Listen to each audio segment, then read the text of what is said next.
রাজধানীর কেন্দ্রীয় শহীদ মিনারে আয়োজিত মার্চ ফর ইউনিটি কর্মসূচিতে যোগ দিচ্ছেন সারা দেশের শিক্ষার্থী প্রতিনিধিরা। সকাল ৯টায় বরিশাল কেন্দ্রীয় নতুল্লাবাদ বাস টার্মিনাল থেকে একাধিক বাসে যাত্রা করেন অনেকে। বরিশাল জেলা থেকে ১১টি বাসে ৪ শতাধিক শিক্ষার্থী এবং বরিশাল বিভাগের অন্যান্য জেলা থেকে বাস ভর্তি করে শিক্ষার্থীরা ঢাকার উদ্দেশ্যে রওনা হন। এদের মধ্যে বৈষম্য বিরোধী ছাত্র আন্দোলন এবং জাতীয় নাগরিক কমিটির নেতৃত্ববৃন্দ রয়েছেন। এছাড়া সাভারের জাহাঙ্গীরনগর বিশ্ববিদ্যালয়ের বৈষম্য বিরোধী ছাত্ররা জড়ো হচ্ছেন ঢাকায় যাওয়ার জন্য। বৈষম্য বিরোধী ছাত্র আন্দোলনের আহ্বানে সাড়া দিয়ে নারায়ণগঞ্জ থেকে ঢাকায় আসছেন অনেক শিক্ষার্থী।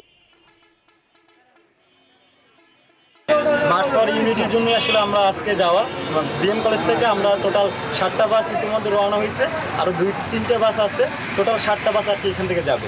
আমরা ঢাকার উদ্দেশ্যে রওনা হচ্ছি সমাবেশের জন্য এবং আমাদের এখান থেকে বরিশাল বিভাগ থেকে 500+ শিক্ষার্থীরা যাচ্ছি ঢাকার উদ্দেশ্যে কেন্দ্রীয় শহীদ মিনার। শহীদদের রক্তের বৃথা যেতে দেব না।